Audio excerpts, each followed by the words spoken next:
trouvé son destin? Oui, après l'avoir appauvri, c'est vrai. Après l'avoir, excusez-moi, maltraité, c'est vrai. Mais après lui avoir ôté tout bon sens, ce n'est pas vrai. La population réfléchit, elle est consciente. Allez dans les rues. Voyez comment le Congolais réagit, réfléchit.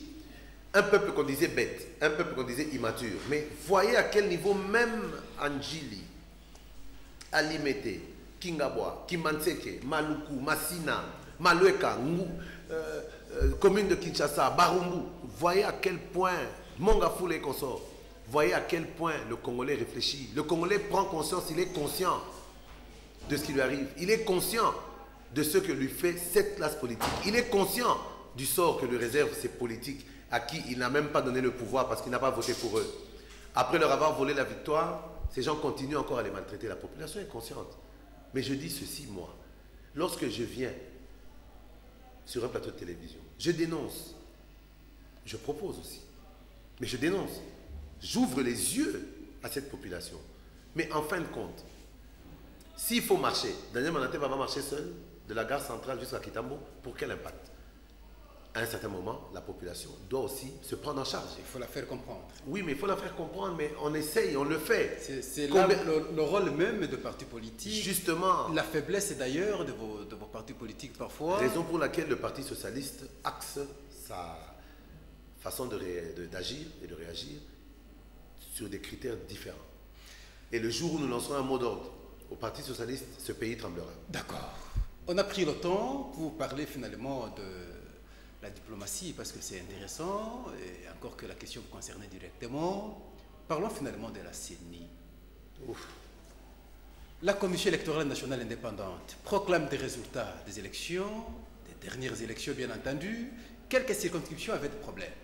Elle avait d'abord proposé à la Cour suprême de justice pour l'annulation.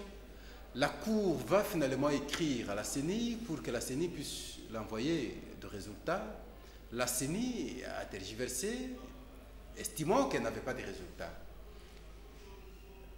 L'Assemblée nationale intervient, demande à la CENI de pouvoir envoyer des résultats.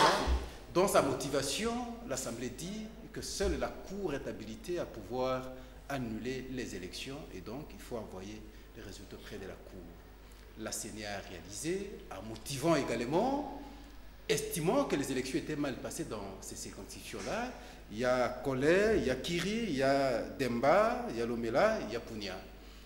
On a des résultats aujourd'hui. Le processus continue. On a eu aussi le calendrier Daniel Monanteba. Ce sont des problèmes sérieux en RDC.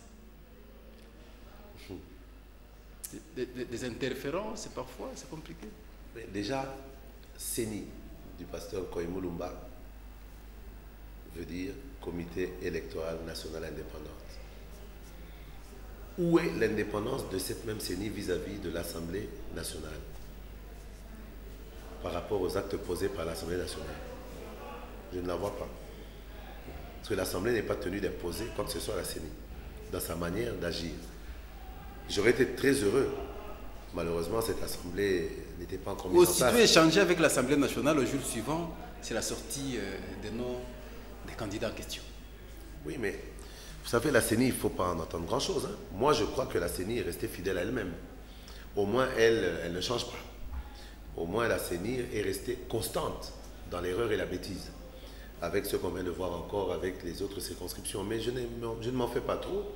Le dossier ira à la Cour suprême de justice, sera repris, et puis il y aura des arrêts de la Cour suprême qui vont sortir, il y aura encore des cris et des grincements de dents de part et d'autre, il y aura des vrais élus qui ne se retrouvent pas, il y aura d'autres faux élus qui se retrouveront. Bon, vous savez, moi, la CENI, ce que j'en pense, je me dis que on doit quand même, vous avez parlé tout à l'heure de la prise de conscience de l'homme politique congolais, de la prise de conscience de l'homme congolais. Eh bien, la prise de conscience de l'homme politique congolais aurait dû aussi se manifester par la compréhension et